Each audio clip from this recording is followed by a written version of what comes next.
लियारी में इमारत गिरने का वाकया कई घरानों का साहिबान उजड़ गया है। उम्र भर की जमा पूंजी लम्हों में मिट गई है, जबकि मुताद्दिद ख़ानदान खुले आसमान तले बेयारो मददगार हैं।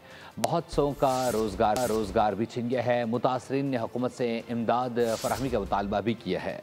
लियारी सानिया मकदूश इमारत मुनहदम होने का वाकया, कई घरानों के आशियाने पल भर में तबाह हो गए। हंसते बसते खानदान लम्हों पर सड़क पर आ गए। बेसरो सामानी का आलम, मुतासरीन रंजो गम में मुब्तला, चंद लम्हों में सब कुछ उजड़ गया। यूसुफ मैंशन के मकीन बिलक बिलक कर रो पड़े। हुकूमत से रिहाइश और इमदाद की फराहमी का मुतालबा कर दिया। हमें ये नहीं बस समझ आ रहा हम कहाँ जाएंगे। हमारी तो सारा घर ही हमारा तबाह हो गया। हर चीज़, हमारा सोना था, हमारे पैसे थे, हमारे कपड़े तक भी हम लोगों ने नहीं उठाए। सर हर चीज़ थी हमारी मदद करे। बस हम यही अपील करते हैं, हमारी मदद करें। अब हम लोग इतने बेघर हैं, अब हमारे पास इतना तक नहीं है जो हम लोग दूसरा घर भी ले सके। मेरे देवर के घर पे हम लोग, छोटा किराए का है उसका घर, मेरा भी किराए का घर था।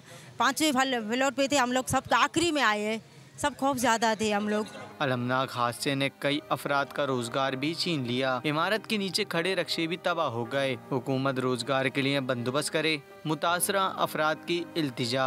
इसी रस्ते का नीचे तो हर किसी के तो घर बार चलते थे। गरीब बंदा इसी रस्तों में थे, 1000-1200 रुपया कमाने वाले थे। ये बिल्लू का बच्चे का तो कोई देने वाला तो है नहीं। अभी ये तो गवर्नमेंट से हम लोग ये अपील है, जो ये हम लोग गाड़ियाँ जो सारे बर्बाद हो गए, हम लोग गवर्नमेंट तो कुछ ना कुछ हम लोग के साथ ताउन कर दे। माहिरीन का कहना है कि आइंदा ऐसे हादसात के रोकथाम के लिए सख्त निगरानी के साथ रिहाइश के सस्ते मुतबादिल को भी हुकूमती तरजीहात का हिस्सा बनाया जाना चाहिए।